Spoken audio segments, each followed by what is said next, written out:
esta nueva edición de la Academia Guatemalteca de Medicina del Sueño. Hoy es un día para nosotros especial porque estamos casi a un año de haber comenzado este proyecto que vemos que ha ido creciendo y cada vez vemos más caras nuevas y también algunos colegas que han sido persistentes en asistir. Y eso pues nos llena de alegría. Hoy vamos a dar paso a la firma del acta de constitución de la academia. Ya está inscrita en el REPECO. Y pues eso también nos da pie a que podamos hacer otras cosas, como por ejemplo que los créditos académicos puedan ser conseguidos a través de la asistencia a estas reuniones. Y podemos dar pie también a otros proyectos que había que sentar bases primero para poderlos empezar a planificar. Entre ellos, probablemente un simposio de sueño el otro año, pero necesitamos organizarlos, necesitamos platicarlo, evaluarlo, una serie de cosas. El día de hoy tenemos a un colega que ha decidido regalarnos un poco de su tiempo y lo valoro de sobremanera. José Domingo Barrientos es neurólogo, trabaja en San Juan de Dios y creo que también en Pilar. Amigo y colega del doctor Cabrera, que fue el que nos hizo el contacto. Así que José Domingo viene a hablarnos hoy de síndrome de piernas inquietas, una patología mucho más frecuente de lo que creemos, ¿verdad? Muy asociada a insomnio, por ejemplo. Y por supuesto la perspectiva y la experiencia como neurólogo seguramente es muy valiosa para nosotros, ¿verdad? Le damos las gracias a José Domingo por su tiempo, por su esfuerzo, porque sabemos que estas cosas se planifican y se les dedica cariño y se les dedica tiempo para poder venir y compartir con nosotros. Gracias. Así que el micrófono es tuyo y muchas gracias. Muchas gracias, no sabía que existía una academia hasta que el doctor Cabrera me invitó. La verdad es que es un gusto estar con ustedes y una de mis pasiones es transmitir el conocimiento y espero que pueda ser simple, bien abordado, lo que vamos a hablar el día de hoy. Dentro de otras mis pasiones de la medicina es el stroke, eso es como mi bebé y trabajamos a través de esas tres organizaciones para que podamos salir adelante en cuanto al cuidado del stroke.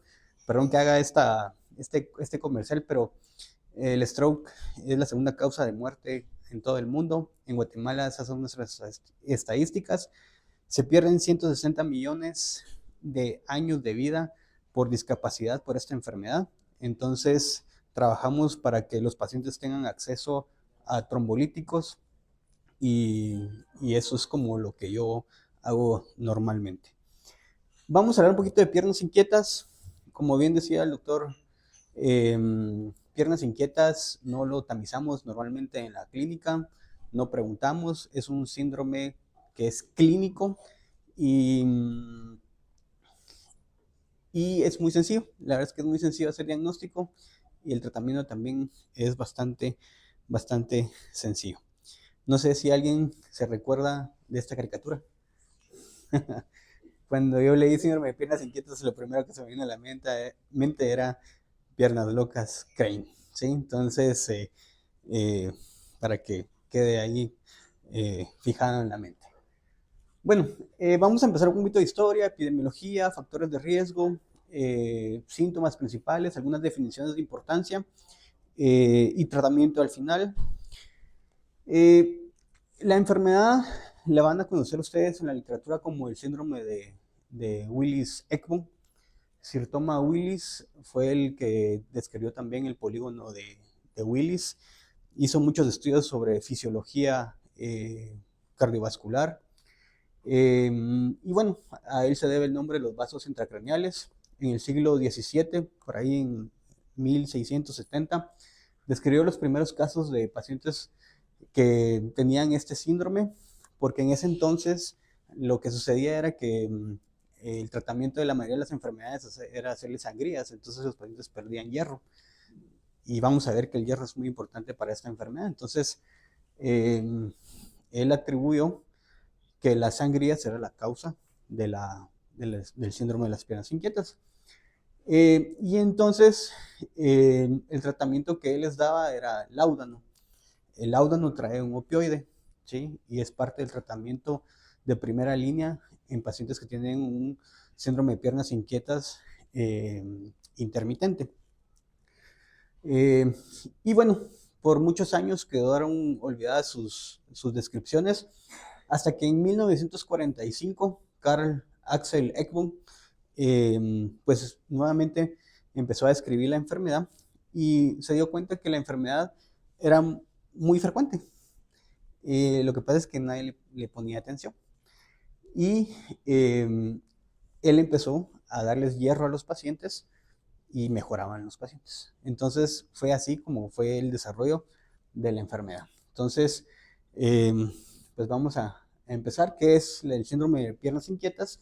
El síndrome de piernas inquietas es una enfermedad que se caracteriza porque el paciente necesita mover las piernas de manera inmediata para calmar sus síntomas y se acompaña de una sensación desagradable en los gemelos de que necesita mover las piernas. Bueno, ¿qué definiciones son importantes? Porque eso lo vamos a ver más adelante en cuanto al tratamiento. Síndrome de piernas inquietas intermitentes se define como síntomas que se presentan menos de 2 veces por semana. Un crónico es más de 2 veces por semana y se acompaña de ansiedad. Síndrome de piernas inquietas refractario es cuando el paciente falla a la primera línea de tratamiento, ya sea porque el fármaco no le hizo efecto o por efectos adversos. Y una de las descripciones muy importantes es que cuando damos agonistas dopaminérgicos, una de las complicaciones de estos fármacos en esta enfermedad se llama síndrome de aumentación. Básicamente, ¿qué es? Que el paciente aumenta sus síntomas y los síntomas se presentan antes de la hora que normalmente los presentaba antes de empezar el tratamiento. Entonces, son definiciones que uno tiene que llevar. Por eso lo puse en letras rojas para que sepan que eso es la parte más importante. Piernas inquietas, primario, es cuando no se asocian a cualquier otra enfermedad. Casi siempre tiene un componente genético, tiene un patrón autosómico dominante y 50-60% de los pacientes reportan que tienen un familiar en primer grado con síndrome de piernas inquietas. Estos son los genes más asociados, principalmente estos dos, el MEIS1 y el BTBD9. Piernas inquietas secundario, que yo creo que ese es el que van a ver más frecuentemente, es la que está asociada a problemas principalmente embarazo, enfermedad renal crónica, deficiencia de hierro. Y hay piernas inquietas fantasma, ¿sí?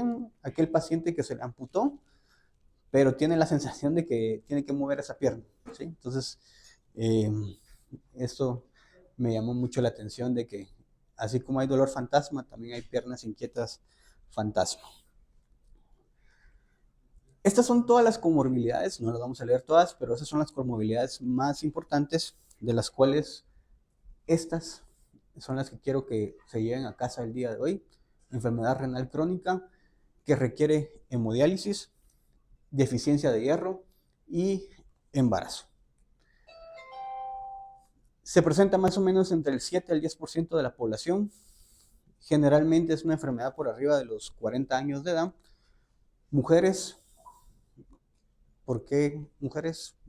Por la deficiencia de hierro, ¿sí? Y el número de gestaciones. Bueno, ¿qué tiene que ver el hierro? El hierro es muy importante para una porción anatómica del cerebro que se llama sustancia negra. Para formar la dopamina, yo necesito hierro dentro del proceso de formación de dopamina. Entonces, los pacientes con deficiencia de hierro vamos a tener menores niveles de dopamina y esta es la característica de los pacientes con deficiencia de hierro que van a presentar síndrome de piernas inquietas. Entonces, hay factores externos, drogas como los antipsicóticos, los antidepresivos, los antagonistas de dopamina, que son los antipsicóticos típicos y atípicos, el embarazo, y estos factores externos van a generar, si un paciente tiene una condición predisponente como estos genes, a disminuir la cantidad de hierro que llega al cerebro y van a tener disfunción dopaminérgica. La dopamina es sumamente importante en el sistema nervioso central. Tiene 5 vías, pero una de las vías más importantes es la motora. Y más o menos esto se relaciona con enfermedad de Parkinson. De hecho, hay pacientes que tienen enfermedad o síndrome de piernas inquietas como un factor de riesgo para el desarrollo de enfermedad de Parkinson. Y entonces, esto es un estado de disminución de la adenosina. También hace un estado de elevación del glutamato. Estos pacientes tienen trastorno del sueño hacia el insomnio. Y esta disfunción dopaminérgica de la vía motora es lo que genera esta activación o esta sensación irresistible para mover las piernas. De tal manera que yo en todos los pacientes que sospeche piernas inquietas le tengo que mandar a pedir un perfil de hierro, principalmente la ferritina y la capacidad de saturación de la transferrina. Entonces, ¿cuáles son las manifestaciones cardinales? La enfermedad se caracteriza por ser clínica, ¿sí? No hay un método diagnóstico que me ayude a complementar lo que me da la clínica. La polisomnografía me ayuda, ¿sí? Me ayuda, pero el diagnóstico es clínico. Entonces, el síntoma cardinal es la urgencia irresistible. ¿Alguien aquí ha tenido estos síntomas de mover las piernas? A mí me ha pasado en estados de ansiedad, ¿sí? Y generalmente en las noches, ¿sí? Que se presentan en el reposo, alivian con el movimiento y generalmente son de predominio tarde-noche. Más adelante traigo una gráfica por qué sucede esto. Todos tenemos un estado basal dopaminérgico constante, pero en la tarde-noche ese estado dopaminérgico disminuye fisiológicamente. Pero si un paciente tiene deficiencia de hierro, esa curva de la dopamina va a bajar más, entonces el paciente va a presentar los síntomas. Se asocia a movimiento periódico de las piernas. El movimiento periódico de las piernas se diagnostica por polisomnografía. Se encuentra en el 80% de los casos, pero no es un dato mandatorio para hacer diagnóstico. Es un síntoma de soporte. Tener cuidado porque muchos se confunden con síndrome de piernas inquietas y para su diagnóstico requiero un estudio de polisomnografía. Bueno, entonces, ¿cuáles son los criterios que me hacen diagnóstico de síndrome de piernas inquietas? Son 5. Este se agregó por ahí por el año 2005. Antes era solo hasta el número 4. Y entonces los esenciales son urgencia de mover las piernas asociada a una sensación no confortable o desagradable de las piernas. Casi siempre los pacientes lo refieren como un calambre en los gemelos. La sensación comienza o empeora en episodios de inactividad, ya sea que esté recostado o sentado, y resuelve completa o parcialmente al mover las piernas, caminar o estirarse. Empeora en la tarde o en la noche. Esto es bien importante. Muy pocos casos son en el día. Entonces, cuando sean en el día, probablemente no sea síndrome de piernas inquietas. Y que no haya otros hallazgos que expliquen los síntomas previos. De soporte, movimiento periódico de las piernas, respuesta a tratamiento dopaminérgico, es decir, si yo le doy un trial con un agonista dopaminérgico con pramipexol, parches de rotibotina y el paciente mejora, tienen diagnóstico de soporte. Familiares de primer grado con antecedente de síndrome de piernas inquietas y ausencia de no quedarse dormido durante el día. O sea, el paciente durante el día va a estar despierto, ¿sí? Ok. Perdón que haya puesto esta tabla así, pero es... siempre a mí me gusta que los residentes aprendan que hay escalas. Las escalas me ayudan a hacer diagnóstico, me ayudan a pronosticar qué tiene el paciente. Y entonces hay una escala, ¿sí? sobre síndrome de piernas inquietas. Son 10 preguntas que esas se pasan al pie del paciente. Y básicamente, pues la puntuación va de 0 a 40. Entre más puntos tenga, pues la probabilidad de que tenga síndrome de piernas inquietas es mayor. Okay. Entonces, ¿cómo abordo a los pacientes con síndrome de piernas inquietas? Entonces, básicamente son tres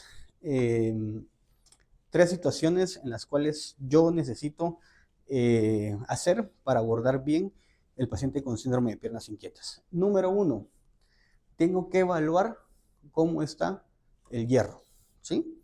Eso es lo primerito que tengo que hacer. ¿Y qué le tengo que pedir?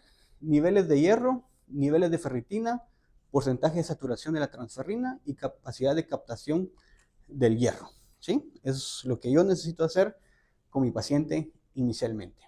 Debo de evaluar que no tenga uso de otros medicamentos. Por ejemplo, antidepresivos, ¿sí? Si un paciente está utilizando antidepresivos, de los inhibidores de la recaptación selectivos de serotonina, prefiero mejor utilizar bupropión, ¿sí? Entonces, si un paciente que tiene con síndrome de piernas inquietas y está utilizando un antidepresivo de estos inhibidores de la recaptación de selectivos de la serotonina, es mejor que lo pase a bupropión. Antipsicóticos, quetiapina, risperidona, haloperidol, medicamentos que pueden empeorar el síndrome de piernas inquietas. ¿Por qué motivo? Porque estos medicamentos son antagonistas de los receptores de dopamina, principalmente de los D2. Antieméticos, sí, también son inhibidores o son antagonistas de los receptores de dopamina. Y los antihistamínicos. Y número 3, debo de evaluar otros trastornos del sueño y conductuales: fragmentación del sueño, sueño insuficiente, insomnio, depresión y ansiedad, y el consumo de cafeína, ¿sí? El consumo de cafeína es bien importante en el tratamiento no farmacológico. Entonces, ¿cuál es el diagnóstico diferencial de síndrome de piernas inquietas? Puse los principales: acaticia, polineuropatía, problemas venosos, disconfort posicional de las piernas, o que el paciente tenga calambres relacionados con el sueño. Entonces, acaticia, ¿qué es acaticia? Es una sensación interna de desesperación, no exclusivamente en las piernas, ¿sí? Generalmente los pacientes con síndromes de piernas inquietas, sus problemas, como lo dice el síndrome, es en las piernas. Es muy raro que el paciente tenga sensación de movilizar un brazo u otra región del cuerpo. Okay.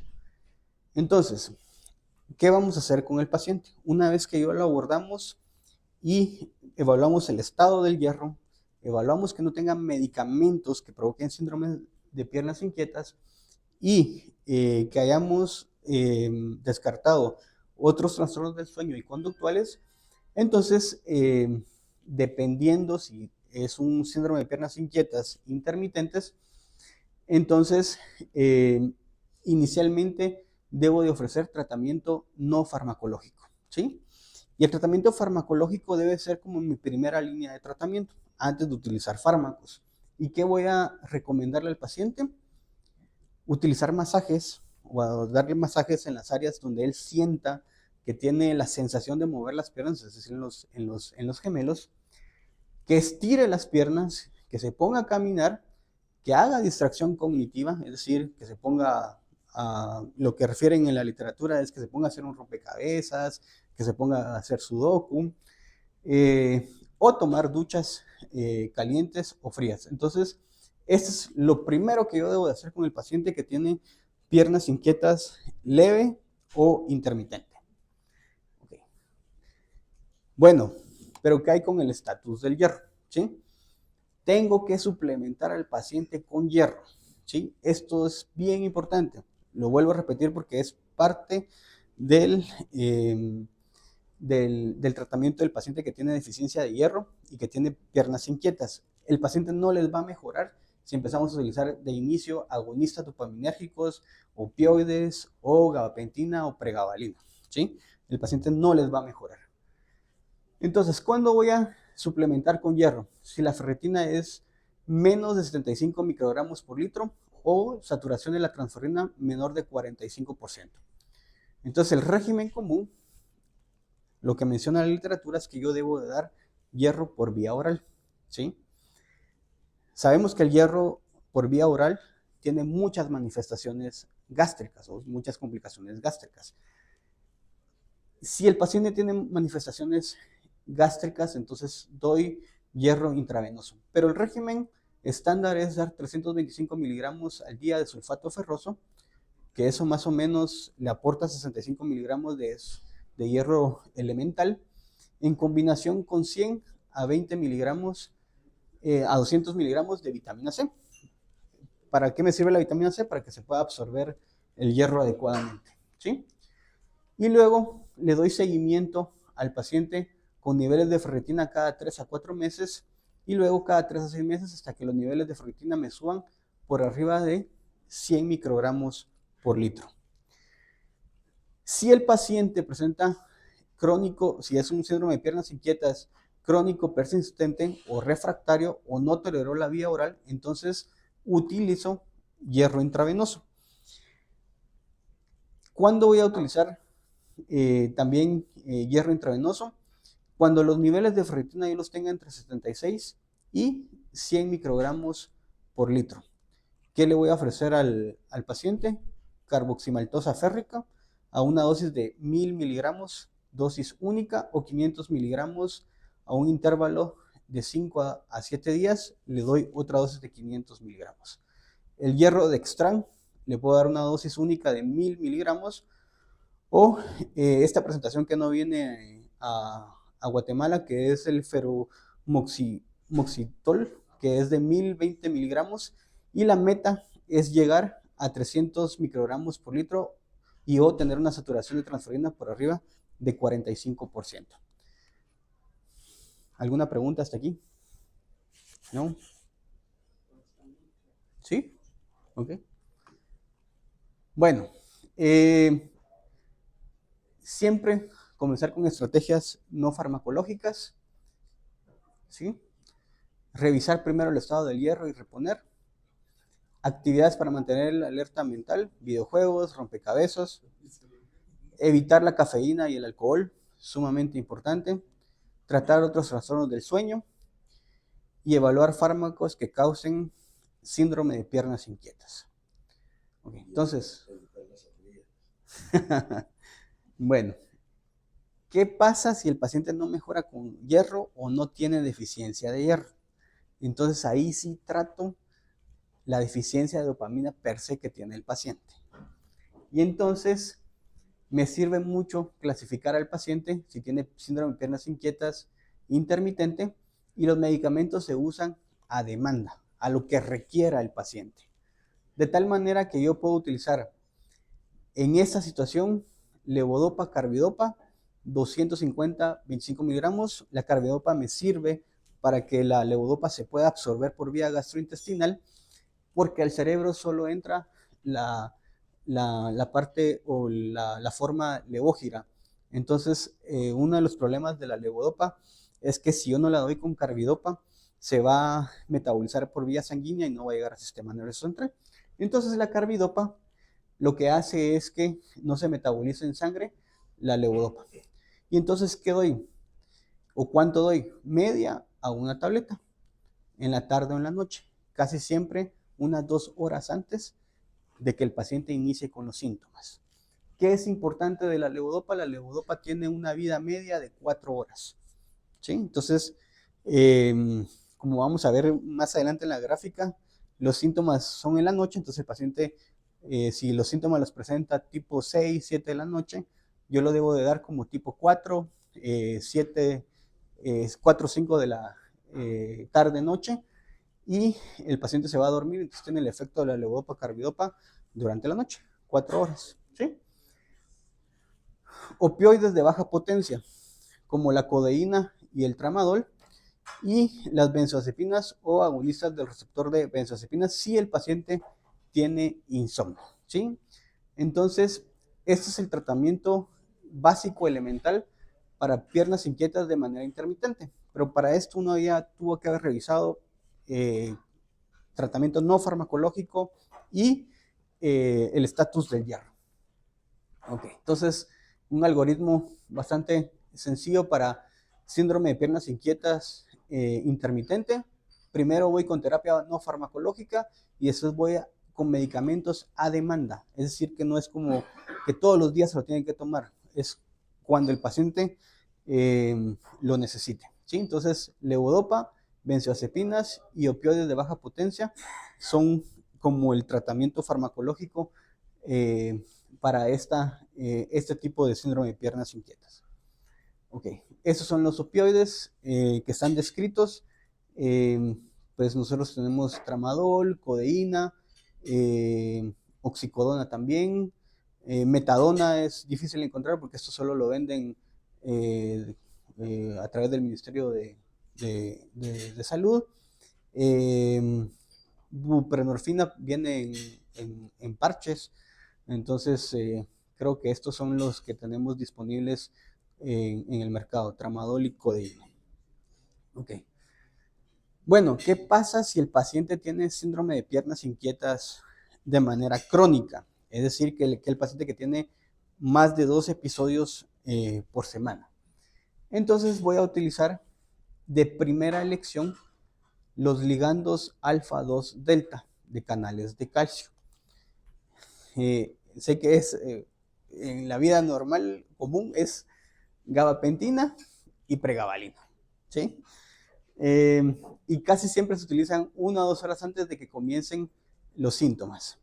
Generalmente utilizamos gabapentina 300 miligramos. Si el paciente tiene mayor de 75 años, hay que recordar que la gabapentina no la tolera muy bien estos pacientes, entonces no hay en Guatemala una formulación de 100 miligramos, ¿sí? Y la dosis tope es entre 1200 a 1800 miligramos. Pregabalina, iniciar con 75 miligramos, arriba de 65 años, iniciar con 50 miligramos y la dosis tope es de 450 miligramos. Es importante aquí recordarles que estos medicamentos se utilizan 1 o 2 horas antes de que inicie el paciente con los síntomas. Si uno lo deja en la mañana, no va a funcionar. Entonces uno tiene que saber, o el paciente tiene que saber estrictamente a qué horas comienzan sus síntomas.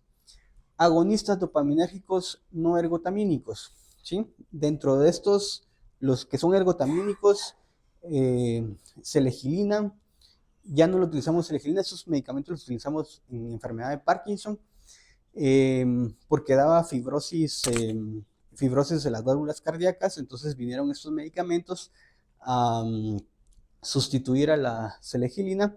Y entonces los agonistas dopaminérgicos lo que hacen es estimular el receptor de dopamina, y de estos los medicamentos o el medicamento que tenemos disponible en el mercado es pramipexol. Estos dos no vienen a Guatemala. ¿Qué hay que tener cuidado con los agonistas dopaminérgicos? Los agonistas dopaminérgicos tienen mucho trastorno de compulsividad. Es decir, que el paciente va al supermercado y se le ocurre comprar 50 Coca-Colas, ¿sí? Entonces, eso es trastorno del control de los impulsos. O va a un restaurante y se pide 5 pasteles. Eso es trastorno del control de los impulsos. Entonces, estos medicamentos tienen un warning el día de hoy para utilizarlos porque da estos problemas. Entonces, hay que tener mucho cuidado con utilizar agonistas dopaminérgicos. Y en niños también hay que tener mucho cuidado porque acelera, si el paciente va a tener esquizofrenia, acelera la esquizofrenia, ¿sí? El pramipexol se usa muy distinto a como lo usamos en enfermedad de Parkinson. Las tabletas que vienen a Guatemala es 0.25 y 1 miligramo, si no estoy mal. Entonces las dosis son bien bajitas, 0.125 hasta 0.5. Entonces, y se dan también exactamente de la misma manera 1 o 2 horas antes de iniciar con los síntomas del paciente. Okay, por eso se los puse en rojo, que es lo que tenemos disponible en Guatemala. Esta gabapentina enacarbil es una prodroga de la gabapentina, también para que mejore su disponibilidad a nivel del sistema nervioso central. Bueno, nada más una tablita solo para recordar un poco de farmacología de estos dos medicamentos. Tener cuidado en el paciente con enfermedad renal crónica, ¿sí? Se debe de ajustar la dosis en esta población. Y pues los efectos adversos que ya conocemos, que es sueño, mareos, caídas en el paciente adulto mayor. Esos son los agonistas dopaminérgicos no ergotamínicos, del cual tenemos disponibilidad en el mercado Pramipexol. También hay que tener cuidado en el paciente renal, se ajusta a tasa de filtrado glomerular y la dosis máxima es de 0.5 miligramos. ¿Sí? Okay, entonces, ¿qué vamos a hacer en paciente con síndrome de piernas inquietas de manera crónica? Igual, terapia no farmacológica e iniciar con gabapentina o pregabalina. ¿Sí? Si el paciente tiene una contraindicación para utilizar estos medicamentos, ya sea obesidad y sus complicaciones, depresión, inestabilidad de la marcha, patologías que causen falla respiratoria o historia de desorden de abuso de sustancias, entonces prefiero utilizar un agonista de dopamina no ergotamínico. ¿Sí? El problema con el parche de rotigotina es que dura 24 horas, es un problema, entonces no se cumple como la fisiología o la fisiopatología de la enfermedad en cuanto a darlo 1 hora o 2 horas antes.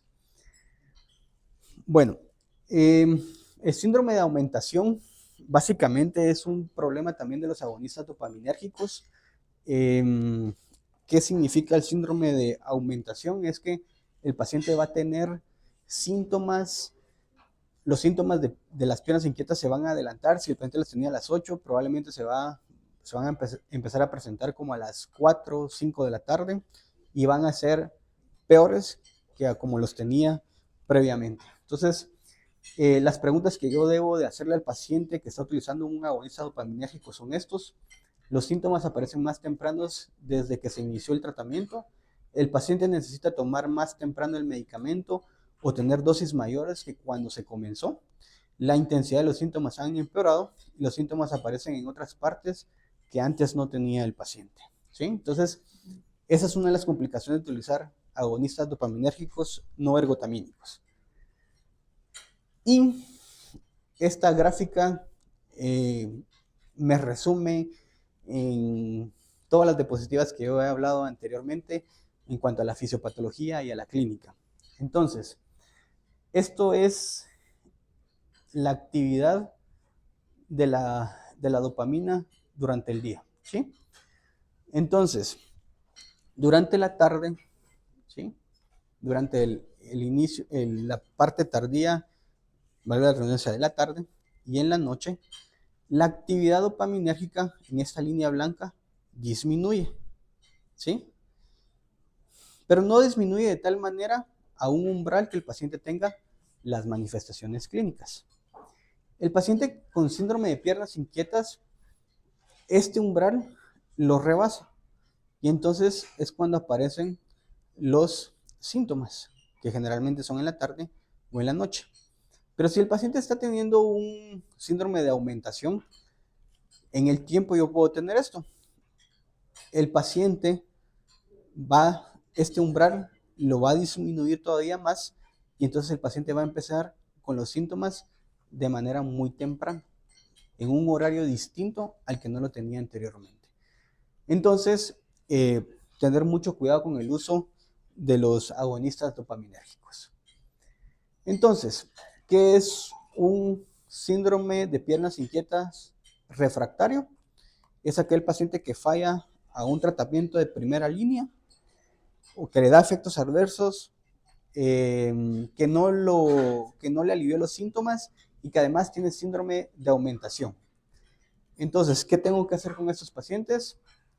vuelvo a revisar las reservas de hierro, considerar otros factores que me lo estén desencadenando y considerar terapias combinadas. O pueden considerar una monoterapia con opioide. Situaciones especiales. El embarazo, ya vimos que el embarazo es un factor de riesgo. Generalmente la paciente embarazada que va a desarrollar síndrome de piernas inquietas casi siempre lo va a desarrollar en el segundo y tercer trimestre, ¿sí? Reponer el hierro, medidas no farmacológicas y casi siempre si voy a necesitar un medicamento para poderle calmar los síntomas, lo tengo que hacer en el segundo o en el tercer trimestre, ¿sí? Y los medicamentos de primera línea son las benzodiazepinas, específicamente el clonazepam. A estas dosis hay una formulación de levodopa de liberación prolongada. Esta se da, viene en la presentación de 250 miligramos de levodopa carbidopa. Puedo utilizar oxicodona, pero hay que tener mucho cuidado porque si lo utilizo en el tercer trimestre y el paciente va a resolver el embarazo en este tiempo, pues tengo que vigilar al neonato por el síndrome de abstinencia a opioides. Entonces hay que tener mucho cuidado con el uso de opioides. Enfermedad renal crónica. Primero repongo el hierro y le doy eritropoyetina, ¿sí? El ropinirol y la rotigotina son de elección. La gabapentina y la pregabalina, usarlos a dosis bajas porque se excretan por vía renal. Estos medicamentos son de primera elección si no lo logro con hierro o eritropoyetina, debido a que estas no se metabolizan o no se eliminan por vía renal y casi siempre el problema resuelve cuando trasplanto al paciente. Lactancia, evitar levodopa y agonistas. Aquí están los endocrinólogos y entonces lo que voy a suprimir es la lactancia, ¿sí? Estos son los medicamentos de primera elección. Si es refractario, podemos usar opioides como el tramadol. Y en la infancia, siempre reponer el hierro, medidas no farmacológicas y si necesito un medicamento de soporte, utilizar gabapentina o pregabalina. Ok, entonces ya esta es la penúltima diapositiva. No la vamos a describir en general, pero tal vez con lo que yo me quedaría es primero ver los niveles de hierro y así voy tratando al paciente. Si los niveles de hierro están bajos, primero los suplemento. Si ya tengo los niveles de hierro estables, entonces considero terapias de primera línea o combinaciones si el paciente tiene síndrome de aumentación o no responde adecuadamente al tratamiento de primera línea. Muy bien, entonces estos son siempre de mis charlas, doy los 7 más importantes de mi charla para que todos regresemos a casa, que ya me imagino que todos quieren regresar. Y bueno, cuando miren esta caricatura se van a recordar de mí y del síndrome de piernas inquietas. Entonces, el síndrome de Willis-Ekbom es la sensación apremiante de mover las piernas, tarde, noche. Puede ser intermitente, crónica, refractaria, primaria, secundario y fantasma, ¿sí? Intermitente, menos de 2 semanas.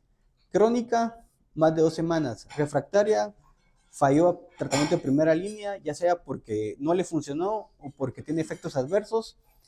Primario, si no hay ninguna otra condición asociada. Secundaria, si el paciente tiene una condición asociada como embarazo, deficiencia de hierro o enfermedad renal crónica. Y la fantasma es aquel paciente que se le amputó y que tiene la sensación de mover la pierna que se le amputó. Factores de riesgo: enfermedad renal crónica, embarazo y deficiencia de hierro. 80% se asocia a movimiento periódico de las piernas. Busquen siempre el hierro y el hierro. Empezar con medidas no farmacológicas para el tratamiento y si no lo logro, entonces puedo utilizar opioides, pregabalina o gabapentina y agonistas dopaminérgicos no ergotamínicos. Muy bien. ¿Tienen alguna pregunta?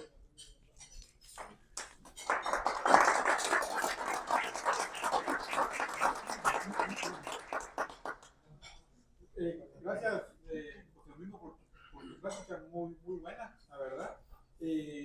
Solo que me queda una duda. Yo siempre he pensado que el síndrome de piernas inquietas, me he imaginado un paciente con síndrome de piernas inquietas como bicicleteando en la No, cama yo quisiera saber cuál es la semiología más, más común en un síndrome de piernas ok, inquietas. ¿Es un solo movimiento clónico? no, O patea, o qué no. hace el paciente con... El paciente con síndrome de piernas inquietas lo que te va a decir eh, es que él está sentado y siente un calambre en las piernas. Es una sensación nada más. O sea, ni siquiera se ve nada superficial. Y que después viene eso, mire doctor, yo necesito mover mis piernas para que se me quite esa sensación. Entonces el paciente empieza, no es que vaya a patalear, no, solo se empieza a mover, ¿sí? Se levanta, empieza a caminar y con eso resuelve el problema. No es una mioclonía, no es un temblor, ¿no? Es una cuestión incluso hasta un poco subjetiva, ¿sí? Pero la característica principal, porque muchos pacientes en la consulta que vemos, que a veces puede ser como una manifestación de un trastorno no funcional o funcional del sistema nervioso central, es que es en la tarde-noche. Entonces eso es algo muy importante y que no hay otra región del cuerpo afectada, solo las piernas. Y, o sea, que el movimiento es un movimiento voluntario Sí. en aras de quitarse una sensación desagradable. Ajá. Y otra pregunta, entonces no te va a dar, no te va a dar dormido. ¿Estás dormido? No te va a dar eso. Bien. ¿O sí? ¿O Bien. te va a despertar el malestar? Te va a despertar, ¿sí? En la polisomnografía, cuando hacemos una polisomnografía, se colocan electrodos en los músculos de los gemelos, y entonces el paciente lo que va a tener es que está durmiendo, ¿sí? Pero como la polisomnografía te está monitorizando, cuando el paciente tiene los movimientos de las piernas, se despierta, ¿sí? Que eso es el movimiento periódico de las piernas, ¿sí? Entonces, lo único que la polisomnografía no es es un estudio de soporte, pero el diagnóstico es clínico, ¿sí? Y tal vez lo más importante para descartarlo de un paciente que es un trastorno funcional de alguien que tiene piernas inquietas es que es en la tarde-noche. Eso es, creo yo, que lo elemental, ¿verdad? Porque hay pacientes que dicen, es que muevo las piernas a cualquier hora, ¿verdad? ¿Sí? Pero es una sensación de que el paciente tiene algo ahí que quiere mover las piernas para que se le quite. Te voy a ser sincero, a mí me ha pasado, ¿sí? Y es una sensación en las piernas de las que las querés mover y hasta que no las moves, no se te quita. Igual, excelente plática. Al final, entonces, por lo que nos ha platicado, yo, con la experiencia de las consultas, generalmente esta molestia no surge como, bueno, vengo por eso, sino vengo porque el azúcar o esto, lo otro, y en el transcurso de la plática surge. Ajá. O sea, no lo buscamos. Ajá, no lo buscamos y a veces en las consultas o viene por el azúcar o viene por las piernas, ¿no? Va saliendo y a veces no le ponemos atención, ¿no? A veces vengo por la presión, vengo por el azúcar, pero muevo las piernas, pero me enfoco en las comorbilidades o en las enfermedades de las cuales el paciente que se viene quejando, ¿verdad? Claro. Sí, no, sí. O sea, sí, la verdad es que sí. Sí, o sea, la verdad es que se menosprecia el diagnóstico. ¿Sí? Solo una cosa, digamos, una clave que nos puede ayudar mucho en este tipo de trastornos es que entre uno de cada 4 y uno de cada 5 pacientes que sufren de insomnio es por síndrome de piernas inquietas, ¿verdad? Entonces, cuando alguien les consulte por insomnio, piensen el síndrome de piernas inquietas como una causa inmediata asociada, ¿verdad? Eso es una cosa. Segundo, el síndrome de piernas inquietas está terriblemente asociado a enfermedad cardiovascular, ¿verdad? Entonces, siempre uno va asociando, ¿verdad? Uno va asociando. Otra cosa es que Personalmente no hemos tenido experiencia, pero también es un síndrome que se presenta en niños, ¿verdad? Sí. Con sus propias características asociadas a la población pediátrica, pero incluso hay algunos reportes de niños de 7 o 8 años con síndrome de piernas inquietas, ¿verdad? Y hay un test que sí nos puede ayudar un poco a objetivizar la valoración de estos pacientes, que se llama test de inmovilización sugerida, ¿sí? Este test se puede hacer en un laboratorio de sueño, y lo que se hace con estos pacientes es colocarlos sentados. Ellos están sentaditos con la espalda posicionada en la pared. No tienen que estar horizontalizados, sino bien sentados, con los electrodos en el electroencefalograma colocados y sensores en las piernas. Entonces a estos pacientes se les coloca o se les hace llenar un test visual o numérico de 0 a 10, en donde el 0 es una situación en donde están muy a gusto, sin molestias, y el 10 es el infierno, en donde no resisten a estar sin movilización, ¿verdad? Este test se le pasa a los pacientes cada 15 minutos, ¿verdad? En donde se les apaga la luz, pero uno tiene que estar grabando en el laboratorio tanto su estadio de conciencia, porque el paciente tiene que estar despierto, obviamente, y monitorizando los movimientos de miembros inferiores. Entonces, se hacen hasta 10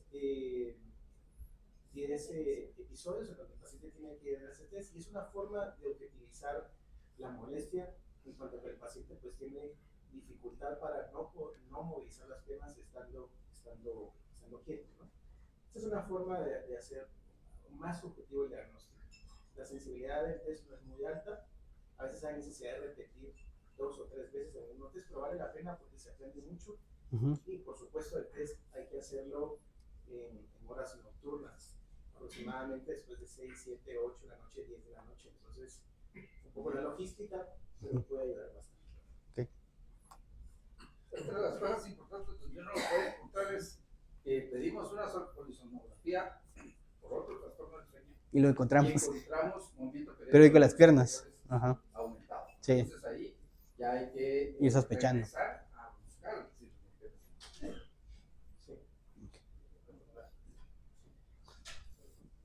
Doctor, muchas gracias por la plática. 2 preguntas. A pesar de que lo mencionó muy claro en las líneas, mencionaba que uno de los diagnósticos diferenciales puede ser la caticia. Cada vez cuando estaba mencionando algo que se me vino a la cabeza. Y menciona que el síndrome de piernas inquietas pareciera ser muy relacionado a estacional, o sea, periodo tarde-noche. Uno de los puntos para diferenciar a caticia podría ser que se presente a otras horas. Sí. ¿O hay otro punto que nosotros pudiéramos pensar que no es síndrome de piernas, sino que acaticia? La caticia es una sensación de que el paciente se quiere mover, pero no solo las piernas, son las manos, cuello, además de las piernas. Ajá. Y se puede presentar en cualquier momento, ¿sí? O sea, esa es como la diferencia clínica. Ya, así es. Esa era una pregunta. Y la otra, igual, aunque hizo énfasis en los 7 puntos en el 5. Ajá. Síndrome de piernas inquietas es altamente relacionado con el gobierno. Ajá. ¿Qué quiero decir esto? O sea, si yo encuentro un perfil normal, eso descarta completamente el síndrome de piernas inquietas. Y si fuera la respuesta que sí, yo igual, si tengo la alta sospecha, porque someterlo a examen a veces es un poco complicado. Si yo tuviera la alta sospecha, aún puedo suplementarlo con cierto. Básicamente, lo que andamos buscando es que si la ferritina está bajo de 75, hay una saturación de la transferrina de menos del 45%. Hay pacientes que se quedan como en este limbo, ¿sí?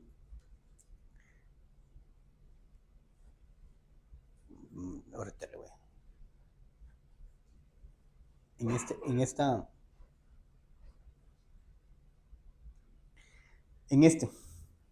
Ahí, ¿sí?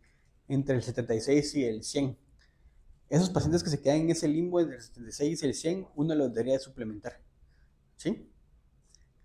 Porque no estoy llegando a la meta, que es más de 300 microgramos, ¿sí? Pero si usted tiene un paciente que tiene más de 300 microgramos y tiene síndrome de piernas inquietas, no está relacionado a deficiencia de hierro, ¿sí? Probablemente esté relacionado a otra situación.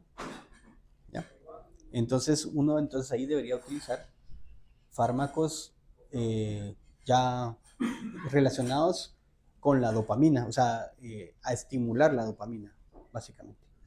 ¿Sí? Pues muchas gracias por su charla, también gracias por la invitación. Cuando se realiza una maniobra terapéutica, Ajá. ¿a cuánto tiempo se evalúa si hubo una respuesta? Esa es una pregunta. La otra es, ¿qué criterios son para decir que fue una falla terapéutica? Digamos, no se controló un 50%, se hace un test para ver si disminuyó el número de eventos. Muchas gracias. Okay. Estos medicamentos, la levodopa empieza a hacer efecto a las 4 horas y básicamente esto viene muy relacionado como cuando lo usamos con pacientes con enfermedad de Parkinson. Cuando nosotros utilizamos en enfermedad de Parkinson la levodopa, el paciente mejora en la primera dosis, ¿sí? O sea, de hecho esa es una característica. Yo le inicio la levodopa y el paciente se prende, por decirlo así, y empieza a caminar de arriba para abajo, ¿sí? Entonces, la levodopa o estos agonistas dopaminérgicos empiezan a hacer efecto inmediatamente. Les soy sincero, no sé si hay una escala para saber la respuesta a tratamiento, doctor. La verdad es que no lo sé, ¿sí? No lo sé. ¿Otra pregunta? ¿No? Ok. Muchas gracias. Bueno.